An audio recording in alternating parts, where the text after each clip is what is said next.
What was it like? I mean, you said it before, like you were roommates with Sandler, but everybody wants to know at least a story. What was he like living with at that young age? Was he like, Judd, do the fucking dishes?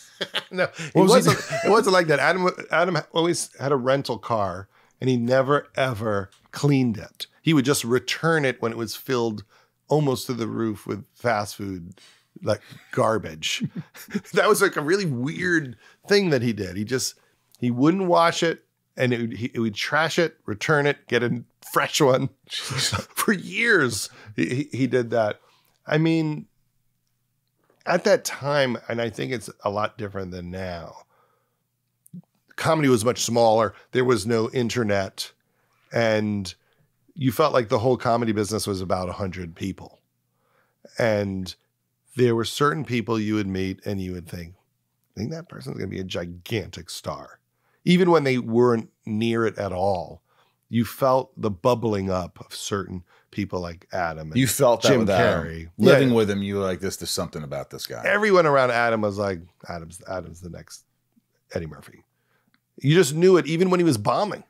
It wasn't like he was killing on stage and you thought that as a result of the success of his performances. Right. We found him hilarious. The crowds was hit and miss, but there was a certain charisma, which is the charisma which led to everything that happened that you felt when he was in his early 20s.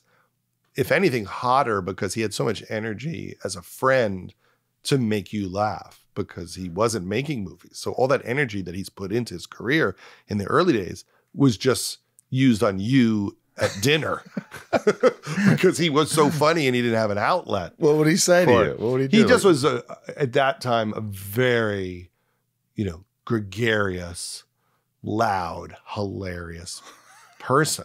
Right. He loved to make everybody in our group laugh. And I think when you become super famous, that quiets down a bit because in a way, the world is paying attention to you. Right. But when no one knows who you are, no one's paying attention to you, it's more fun to make a spectacle out of yourself. There's a freedom too, isn't there? Yeah. And you still have the knucklehead energy that we all had of college. Right. And you've just brought it into the real world. So he was just making us laugh as friends a ton. And then, he would do, phony phone calls all the time because I really felt like he didn't know what to do with this energy.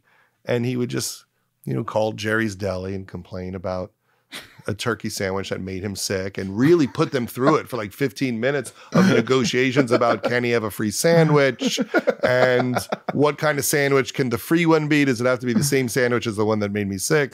I had the turkey, but maybe I'll have roast beef this time.